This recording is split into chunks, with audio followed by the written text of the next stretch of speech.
પ્રભુજી, મેં એવું સાંભળ્યું છે કે બલરામજી છે એ શેષ નાગનો અવતાર છે, તો એની પાછળની કોઈ કથા? એની પાછળ એક બહુ સુંદર કથા છે.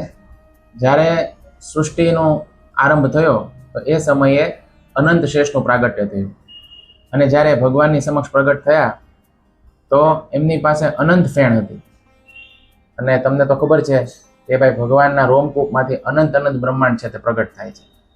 તો એમણે સૌ પ્રથમ જ્યારે એમનું પ્રાગટ્ય થયું તો એમણે ભગવાનને કહ્યું કે મારી કોઈ સેવા હોય તો જણાવો. પછી ભગવાને કીધું કે જે આ અનંત બ્રહ્માંડો છે એ બ્રહ્માંડનો કોઈ આધાર નથી. બ્રહ્માંડ બધા અલગ ડોલક થાય છે, તો એનો આધાર તમે બનો. તમે તમારી જે ફેણ છે એની ઉપર દરેક બ્રહ્માંડને ધારણ કરો. તો બહુ અદ્ભુત સેવા ભગવાને અનંત શેષને આપી. તો એમણે કીધું ભગવાન કેટલા સમય સુધી હું ધારણ કરું? તો એમણે કીધું તમારા જે અનંત મુખ છે એનાથી તમે મારું ગુણગાન ગાવાનું શરૂ કરી, અને જ્યારે મારા ગુણગાન પૂરા થાય ત્યારે તમે આ બધા બ્રહ્માંડને નીચે મૂકી શકો છો. તો સૃષ્ટિના આરંભથી લઈને અત્યાર સુધી હજી સુધી અનંત શ્લોકોની અંદર એ ભગવાનના ગુણગાન ગાઈ રહ્યા છે. ભગવાનના ગુણગાન પૂરા થયા નથી, એટલા માટે એણે એક પણ બ્રહ્માંડને નીચે મૂક્યું નથી.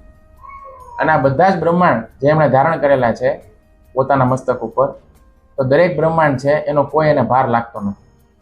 અને નાનકડા રાઈનો દાણો કેમ હોય માથા ઉપર, એની જેવાય દેખાય છે. જેવી રીતે કોઈ એક મોટું વડનું ઝાડ હોય ને એની ઉપર બધા એના ટેટા હોય, ફળ લટકતા હોય, એનો જરા પણ વજન લાગતો નથી ઝાડને. એની જેમ અનંત શેષ છે એને પણ કોઈ બ્રહ્માંડનો વજન લાગતો નથી. અને અનંત શેષ શા માટેનું નામ છે? કારણ કે જ્યારે આખી સૃષ્ટિનો પ્રલય થઈ જાય છે તેમ છતાં પણ જે શેષ રહે છે એ કોણ છે? શેષ, અનંત શેષ. અદ્ભુત. તો ભગવાન જે છે એ શેષની શૈયા ઉપર શયન કરે છે, અને તેમ છતાં પણ જે બ્રહ્માંડો ધારણ કર્યા છે અનંત ફેણ ઉપર, તેમ છતાં અમુક ફેણ છે એ બાકી રહી જાય છે જે બ્રહ્માંડને ધારણ નથી કરતી. તો એનાથી ભગવાન જે છે તેની છત્રછાયા એ કરે છે. ભગવાનને જ્યારે પણ આરામ કરવો હોય અને છત્રછાયાની જરૂર હોય તો એની જે ફેણ છે એની મદદથી ભગવાનની છત્રછાયા કરવાની પણ સેવા કરે છે. તો એ જે અનંત શેષ છે તે જ બલરામજી છે. અદ્ભુત.